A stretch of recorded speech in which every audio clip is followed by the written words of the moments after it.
ఎండ వేసి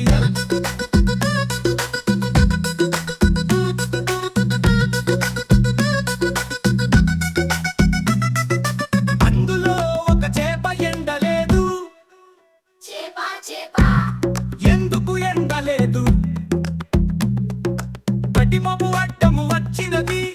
కటిమొబా ఎందుకు అడ్డము వచ్చినావు? ఆవు నన్ను మేయలేదు.